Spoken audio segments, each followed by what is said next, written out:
Hey there, hope you've been well. Hope you liked the last video. I think I did a pretty good job on it. Let's talk about some games of the decade. Now, I know, you're supposed to do this stuff in 2024. I'm a year late, and that's okay because I didn't like anything from this year anyway. Kind of. This decade's done a lot for my taste making. I technically played all 3 of my favorite games of all time within the last 6 years. It's mostly been old stuff. I brought that up at the end of the Dating Sims video, but I'm not totally out of touch with new games. I especially pride myself on staying in touch with indie games.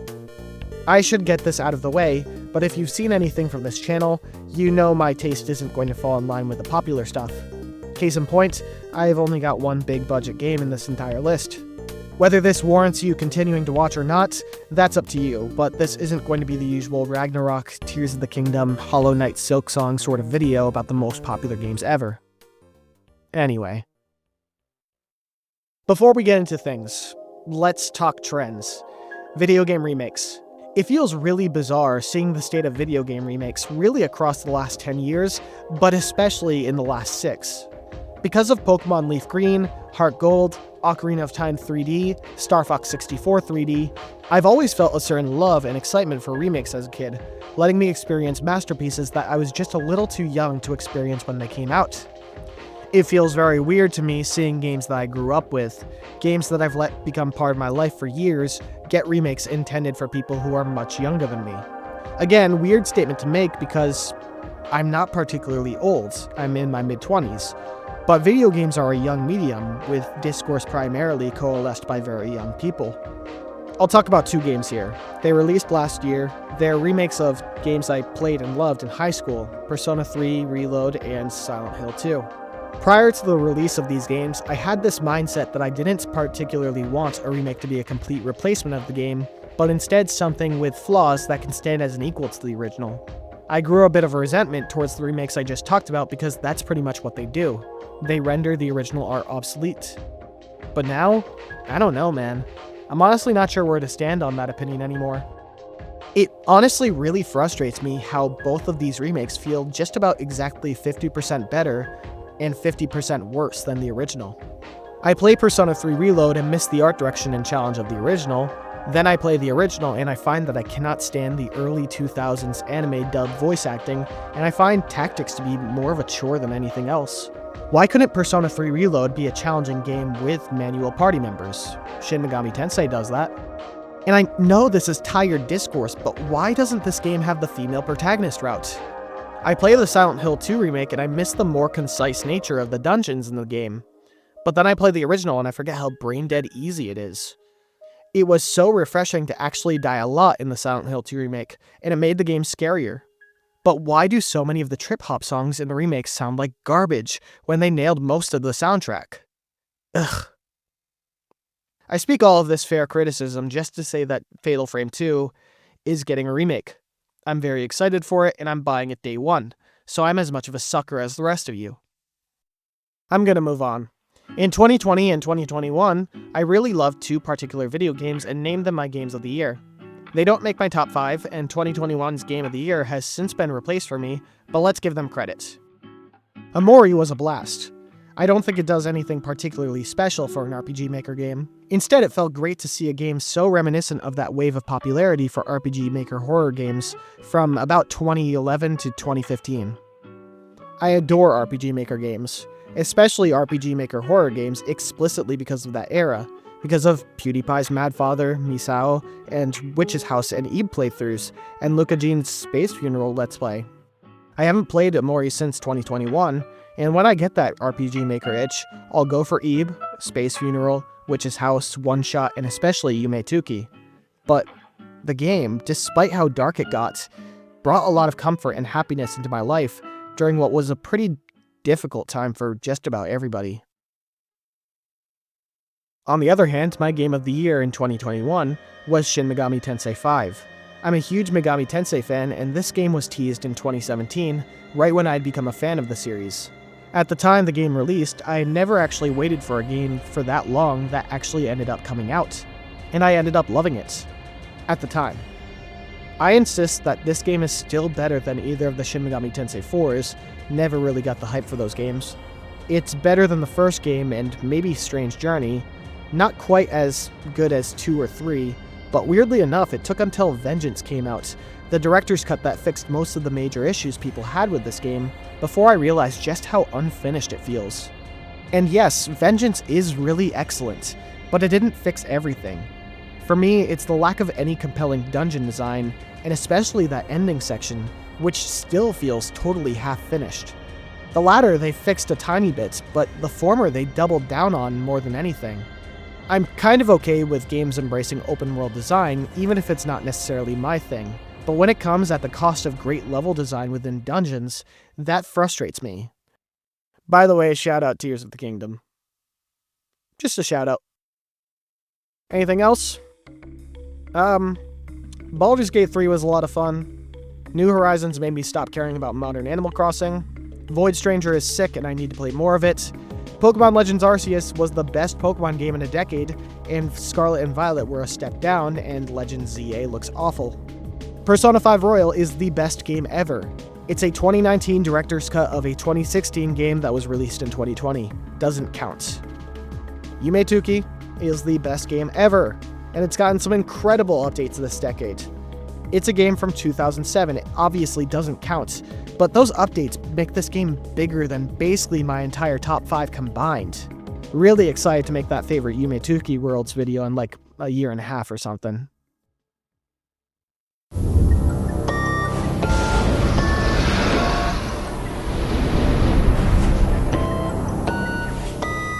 Video games are awesome, man. Decades are awesome, man. And 1 year later than you're supposed to do this, it's time to talk about some games that rock. Rolling rock. Diarrhea coming out of my dick. Hey, I'm Half Clovers. For Half Clover's top 5 games of the 2020s so far. Number 5. You know Bun Bun Maru, right? It's that little newspaper run by Crow Tengu.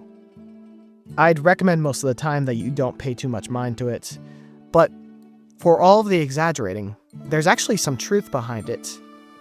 Here's one for you. That Tengu once wrote that Misteel Lorelei, the sparrow that attacks any human who wanders off the road, actually runs an izakaya at night. For humans. On top of that, she thinks it's some sort of activism. The girl only sells grilled lamprey of all things in order to protest against yakitori. Crazy, right?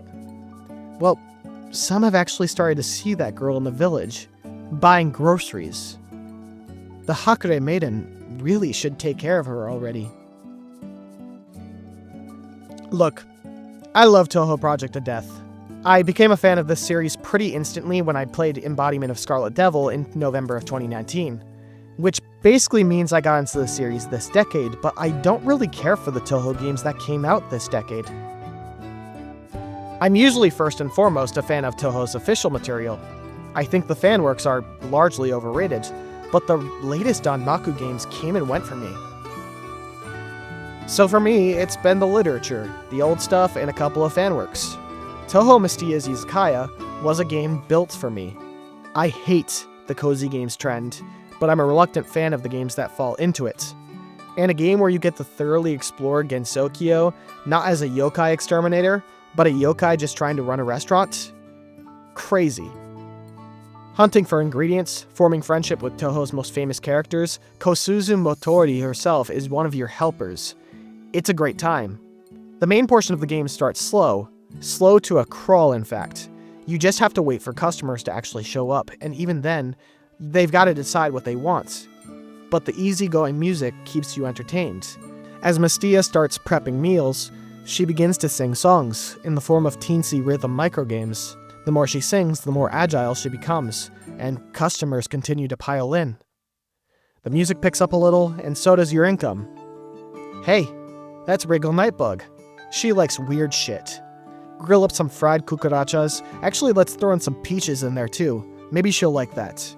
Pair it with a good cocktail, and suddenly she's having a great time. The music picks up even more. It's this rise in energy that makes the game flow so endearing. The more you play, the bigger your restaurant becomes. You gather more employees until what was once a two-girl show turns into a full restaurant running itself, and you're watching things fly by while considering what sort of meals to make for those special customers. Pleasing those customers, in particular, summons spell cards that vary by the character, but always benefit you tremendously. On top of that, it increases relationship points, as you and another character can spend the daytime hanging out while you're in the middle of gathering ingredients. Even just playing a couple of nights for footage gathering, I had so much fun, and I just kept wanting to come back for more. There's goofiness in the writing for sure. I think these fanworks have to include at least a couple of inane references, but I appreciate just how well this game fits into the overall lore of Touhou Project. A Touhou Project restaurant simulator that's not related to Lotus Eaters sounds gimmicky, but again, this stuff's all canon. And yeah, Mistia does play in a rock band with Kyoko Kasudani, but, I mean, come on, they should have played some actual rock music in the game, not this soft anime bullshit. What stands out about Mistia's Izakaya is how it never stops giving. The game is super cheap, I mean, ridiculously cheap. Yeah, $6 for an indie game, that sounds pretty normal, but my own playthrough took me about 60 hours. There's so many achievements, so many collectibles, especially if you already love Touhou, you'll want to increase relationship points with everybody. Then on top of that, there's 6 DLC packs that expand tremendously on the world and offer mini-campaigns. And on top of that, the game got so popular that it's getting its own anime. This is secretly one of the only anime I've actually been excited for. Look, I'll say that the drawback here, and the main reason why it's relatively low, is that after a 60-hour playthrough, the game pretty much played all of its cards. By the time I was halfway through the second DLC pack, I was pretty much all done with the game. Not bored necessarily, but ready to move on. I've got no real reason to come back to it now, unless I get some sudden nostalgic attachment towards this game. But I think I'm gonna remember it fondly for a very long time. Oh, and by the way, you don't need to be a Touhou fan to enjoy this game. Number 4. Oh man, Metaphor Fantasia rocks. It really is the best Atlus game since Persona 5. That's not saying much, we haven't gotten many original games since then, and one of the games we got was fucking Soul Hackers 2. That game sucks. I was very hesitant on this game at first. I honestly dreaded the idea that this would be a medieval fantasy Persona 5. And after the game released, I actually had to put down the game for about a month, because it played pretty much exactly like that. Yes, you do have the Digital Devil Saga combats, but you're exploring a city, doing social links, raising social stats, clearing a dungeon within a specific time limit provided in the corner of the screen. You even live in the attic of a restaurant during that part. For context, I was pretty fresh off of a Persona 5 Royal playthrough. I had finished that August, and was in the midst of writing the script for a 100-page long Persona 5 review that is currently in development hell. Yeah, you could probably tell I was pretty burnt out on that game. I did come back to Metaphor though, chugged through the last bit of the first arc, and never looked back. Once you get your airship and can start doing traditional RPG side quests in addition to social links, this game turns gold. It's that modern Persona gameplay loop that I know is not for everybody, but I cannot get enough of it. I love it, but it's more concise and it feels unique enough to make Metaphor stand out on its own, rather than some Mitsumete Knight style weird and inferior spin-off. I'm not going to say anything too unique otherwise, so I'll just cut to the chase. The reason why it's not as high up? Minor gripe, but I can't help but feel like Atlus has slowly de-emphasized the dating sim-influenced nature of these games, when I feel like they should be emphasizing it even more. Social link reversals were removed in Persona 5, but now dialogue choices don't matter much at all, and the social stat system just feels like a formality at this point. Well, the story is very good, maybe more consistently solid than any of the last 3 Persona games. I especially appreciate the game actually having a mainstay antagonist, there from the start, who remains a constant threat, cause that was my main critique of Persona 5's story. The plot is always exciting, the characters are solid, it really doesn't do much wrong. But while it doesn't do much wrong, I don't think it does anything too exceptional either. I think that's why Atlus fans talk about people moving on from this game so quickly.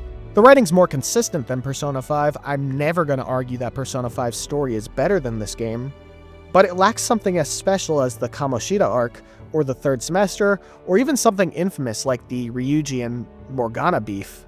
It's one of the better Megami Tensei stories, but it plays things safe. If you group it in with the Persona games, it's maybe the second or third best story. but it's the least interesting to talk about since Persona 1, at least in my opinion. Still a genuine blast, my favorite non-indie game this decade, and I can't wait to replay it. Hopefully sooner rather than later. Maybe you've noticed a little bit during this video, if you don't already know me in real life. When I'm not playing these stupid anime video games, I'm usually playing a horror game instead. The 2020s indie survival horror renaissance has been wonderful, and for me, it's Signalis. Of course, the first thing that sticks out to anyone about this game is its art style. Immaculate, might be my favorite art style in a video game ever.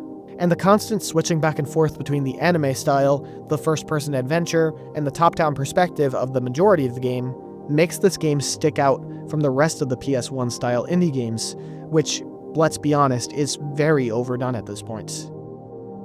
2023 was a major point of character development for myself as a game critic, in which I realized just how much my favorite game franchises were ditching dungeons and curated level design in favor of open environments.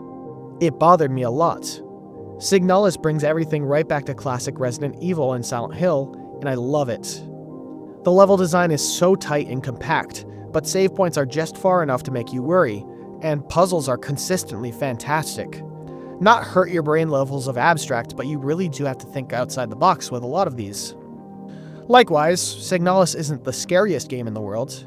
Recording footage for the Silent Hill 2 remake and Signalis back-to-back, I was reminded how genuinely stomach-churning the former is, while the latter felt almost relaxing in comparison. But you never truly know what to expect when going into a room. You never know when a new enemy is going to appear, and even with the enemies you do kill, they're rarely ever going to stay dead for long. But above all else, what helps the atmosphere remain tense is the absolute best part of Signalis: resource management. Signalis takes 30 years of survival horror history and completely doubles down on the survival. Many survival horror games are just too easy and give out too many handouts, but bullets and healing items are truly scarce in Signalis. Even more so for the flares you use as your only true way of killing off enemies. And even your inventory is scarce. Back in my day of July 2023, Signalis had one inventory option: 6 items. Your flashlight counts as an item, and so does your camera. Same thing with your weapons, your healing items, your ammo, and of course the keys that you have to pick up on the way. It's an excellent risk versus reward system. You can take all of the supplies you might need and constantly have to backtrack. Or you can drop off that flashlight. Use a physical pen and paper for puzzle clues instead of the camera.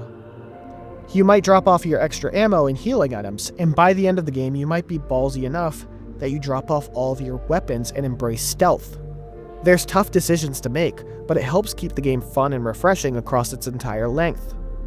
Signalis is definitely not the best survival horror game to start out with. Resident Evil and the original Silent Hill 2 are much more forgiving. Or you can start out with another great indie game like Crow Country. That game's a blast and way more easygoing than Signalis. But trust me, whether you're into horror or not, I don't think you want to skip out on something this special. Number 2! I've always kept my dream games simple. Nowadays, I just want a dating sim that's actually good. But a few years ago, all I wanted was a dungeon crawler in the same vein as Shin Megami Tensei. And not the new ones, I mean the old ones.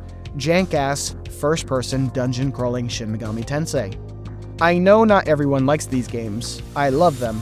But I think a reason why people struggle with classic Megaten so much is that they often employ a lot of the more dickish game design choices of the early 90s that have largely been abandoned.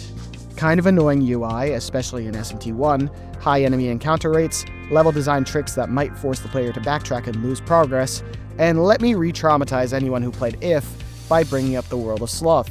A dungeon about walking in a straight line back and forth, fighting standard enemies for about, 4 hours. All I really wanted was some kind of official follow-up or spiritual successor to those original games, Megaten 1 and 2, as well as Shin Megami Tensei 1 and 2, that fit the same format and aesthetic while making those essential touch-ups. Strange Journey did a great job with that idea, of course, but take a look at Toho Artificial Dream in Arcadia and immediately understand how excited I was for this game. Oh no, how could you do this? How could you put 2 Toho games in your top 5? You can't do that. Blah blah, grow some hair on your balls. Artificial Dream in Arcadia is the JRPG of the decade. I'm just so stunned by Artificial Dream and Arcadia's existence. I had to triple check back in 2022 to make sure this game wasn't some mock-up for a parody. A real recreation of old-school Megami Tensei bathed in the DNA of my favorite series ever. Artificial Dream and Arcadia gave me that dungeon crawler fix that I missed so much after SMT5 failed to deliver on that front. The levels are so fun. And then you've got the premise. Again, the story doesn't matter much here. The big thing is that the world is inhabited by clones of Toho characters that you can get onto your team. Instead of chatting though, which especially in old SMT felt very tedious and honestly just sucked, you instead play a quick round of bullet hell. There's tons of options to change up the game as well through Kosuzu Motori herself, and naturally you get so many options of building up your own party. The UI has been smoothed out so much that despite being a first-person dungeon crawler, it feels very accessible. My one complaint about this game was that, yeah, the game was very well balanced. Dungeons could be a challenge and an endurance, but never too bad, and same thing with the combats. But I felt myself missing just a little bit of that classic Atlas bullshit. Yeah, it's masochism, but don't judge me. But anyway, I found myself missing all of that until I reached the postgame, where the game goes full-on balls to the wall in terms of its Toho fan service and that SMT difficulty. Dare I say that the last dungeon goes harder than any classic SMT dungeon, without being tedious at all. My adoration for this video game contains no depth whatsoever. It gave me everything I wanted and needed, and then some. Potemkin continued working on this game long after its release. It's on consoles now. The game is dirt cheap and regularly goes on sale for cheaper than dirt. Play it if you love Megami Tensei, play it if you love Toho, or just play it if you love simple fun. And then check out what other stuff Potemkin's doing. That Udon X sequel looks amazing. It's number... I wanted to discount this entirely. It's only half finished, but seemingly it might get finished by the end of the decade. If it does, and the quality keeps up, this is my favorite game of the 2020s, and will most likely go down as the best indie game ever made.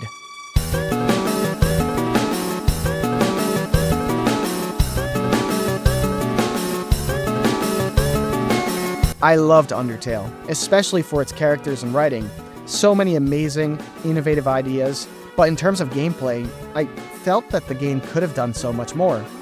As a bullet hell, it really isn't anything special, and instead Undertale became special through its impressive and mature reflection of a hodgepodge of different video game tropes. What I hadn't realized back then was how much further Toby Fox could have gone as a writer. Deltarune, even half-complete, has completely eclipsed Undertale as a game and as a work of art. Undertale's combat was the main thing holding it back from being more replayable. Some of it just felt samey. Deltarune doesn't have that issue. Past Chapter 1, the game constantly introduces new ideas that keep everything fresh beyond just the fun writing. And on top of that, the bullet patterns are more complex and fun to navigate through. This really feels like Toby Fox's Zune moment, knowing that his fanbase is developing into bullet hell fans and slowly introducing more challenge and complexity in order to match them and push them further. I've replayed Deltarune countless times at this point, easily more than I've played Undertale, which is saying a lot. But still, it's the writing. Not during Chapter 1, that chapter felt like an opportunity to show the places Undertale's foundation could be brought to. But Chapter 2 was so hilarious, and Chapter 3 and 4 have kept up that humor while taking the story to places you'd never expect. Toby Fox has managed to pull off his very own Majora's Mask. He pulls in assets and characters from the previous game in order to set up expectations and completely betray them in a way that has never been done better, I feel, including by Majora's Mask. And like that game, things take such a dark turn. 'Cause Undertale is fantasy. It has a good sense of heart. It isn't afraid to get into darker territory and things can be relatable, but it's also easy to consider a form of escapism in a way. Deltarune almost sets up the player to expect that same kind of story with Chapter 1, but even with hints sprinkled throughout Chapter 2, it's clear you just can't expect that same sort of thing to happen here. That notion became unavoidable in Chapter 3 and especially 4. Major themes of loss and, most prominently, family. Man, I wish I could have gone into more fun discussing the writing. I'll say this. It's been amazing seeing this game unfold. My best friend and I happened to grow a lot closer when we were kids over a shared interest in Undertale. I just happened to be over at his house on Halloween of 2018, the day that Chapter 1 surprise dropped, and since then we've played every new chapter release together. It's been an experience for sure. Accidentally uncovering the sword route of Chapter 3, it was almost like becoming the narrator of your own haunted game creepypasta. That's not a memory I'm going to forget anytime soon, and I could say that for plenty of other moments from other chapters too. But right now, I'm still stuck on the ending of Chapter 4, the most recent release as of this video. What an absolute soul crusher. I'll spare the details, but all I can say is that so many aspects of it hit close to home in a way I didn't understand on impact, but has since brought me to tears on multiple occasions. Thank God Chapter 5 releases next year. Having to go through another 4-year gap, being left on that would destroy me. More than anything, the commercial release of Deltarune this year has cemented a sort of legacy this game is going to have on at least my late teens and 20s, but perhaps the rest of my life. Despite its rampant popularity, and the popularity of its predecessor, my relationship with these games has transcended the hype completely, and has become personal in a way I couldn't really comprehend prior. Like I had done with Chapters 1 and 2, I'm going to try my best to let myself forget about Deltarune for a while, not allow myself to get sucked up into the hype. Although unfinished, the impact this game has had on me, regardless of where it goes, cements it in my heart. Alright, let's hit that recap before we get to number 1. Number 5, Touhou Mystia's Izakaya. Number 4, Metaphora Refantasia. Number 3, Signalis. Number 2, Touhou Artificial Dream in Arcadia. And number 1.5, Deltarune. Yeah. It's number 1. You know, it's weird how I played all of these games within the last couple of years. Obviously, they're newer games, that makes sense. But I mean, 2 of them I played in 2024, and 3 I played in 2023. Deltarune got its commercial release in 2025. Not 100% sure why, but I can speculate that it might be due to the quote-unquote end of COVID-19. Lots of games were put on hold or development was stunted due to the pandemic. Though, not all. A couple of indie groups and devs had released excellent games this decade. Hylix 2 and Amori are just a couple of examples, but plenty of other indie devs just kept chugging along. Anyway, let's cut the stalling, let's just cue up the music. Yeah, I already made a video on this one. Since then, I've played through Anthology of the Killer a couple of more times, and it continues to grow on me. Anthology of the Killer is a text-focused piece. It's very literary. The Catamites is such an excellent writer, and if he hasn't written any books already, I think he would make a tremendous author. And like many great literary pieces, you might miss a lot on a first or second reading. I still don't think I've gotten everything out of it, by the way, and that's a great thing. Also, I've played more of the Catamites games since then. The 2 paid releases I played are really solid, especially 10 Beautiful Postcards, which has a ton of overlap with Anthology of the Killer. Still very niche, very, very hard to get into, but I gravitated to that one pretty easily. Let's go back to Anthology of the Killer though, a horror comedy adventure walking simulator masterpiece, and I'm not using that word lightly. Allow yourself into its weirdness, get used to the awkward camera angles, and I honestly believe this is the most perfect experience you can get from a game so far this decade. BB is an all-timer protagonist. Each villain stands out so much and often makes the entire experience, such as in my favorite episode, Heart of the Killer. On top of that, the dialogue is just so non-stop incredible, so many quotables from this game too. There's tons of weird, obscure references poking fun at all types of the most hipster of hipsters. If you get the references, it's hilarious, but if you don't understand a joke, which is going to be, like, most of the time, it's funny in a completely different way.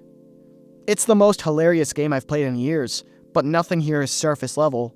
Consistently excellent satire, and I feel like every moment of the experience is worth further analysis. That's what keeps me coming back. And while the first 5 episodes are really great, Eyes of the Killer keeps growing on me by the day, it's those last 4 where everything goes absolutely insane. Heart might be my favorite, but it's impressive how you can just argue that every episode just eclipses the last one in scope. I would say that this game is quite niche. Less niche than something like 10 Beautiful Postcards or Goblet Grotto, but that's not saying much. It's a difficult game to understand on a first playthrough, and like I've talked about, I've been gaining so much more from this game on a third and fourth playthrough. If you don't like reading, don't play this game. If you can't stand a game with no combats, don't play it. If you don't like surrealism, abstract writing, and concepts, don't play it. And honestly, and I don't mean this in a weird way, you're probably not going to like this game if you're a conservative. Anthology of the Killer's DNA is drenched in counterculture. One of the main gags is this concept of this society run by murderers, where people are just either locked up inside all day, or they've gotten used to seeing murder, or they're already dead.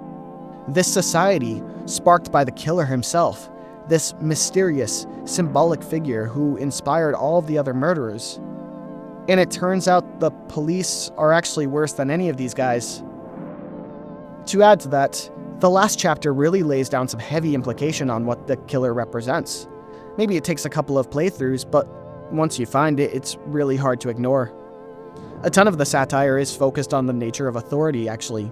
The police, academia, morals established by artists who don't even attempt to follow their own established rules. You can view things as abstract if you lack any sort of reading comprehension, I guess, but Anthology of the Killer is a complete and very obvious satire on the chaos of the real world, from the point of view of someone who just entered it on their own for the very first time. It's a work with many themes across its 9 episodes, but this is a pretty consistent and major one, and it becomes especially clear within the last couple of episodes. Double especially for the very last episode. One little moment sticks out to me months removed from this game, in which BB graduates college in her own sort of way, and she gets into small talk at a graduation party she breaks into.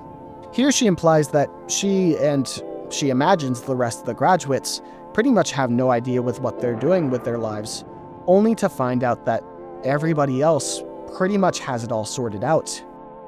She can't help but drink herself into a stupor, and this ends up being the inciting instant of the episode, as she's surrounded by these people who've got it all sorted out and are actively out to kill her. I hate for my analysis to be so shallow, but all I could really say is, if you know, you know. So, while I brought up an audience of people who might not like this game, I should also mention that I think there's a huge group of people who would benefit from letting a game like this into their lives, especially an audience of college or post-college students, maybe recent graduates who have, at times, been unemployed, have felt completely useless or at the very least, clueless. People like myself. So yes, my love for Anthology of the Killer is rooted in personal bias. It probably isn't a quote-unquote better game than your Elden Ring or Tears of the Kingdoms. But even if it's for a smaller demographic of people, for that group of people, it might feel more special.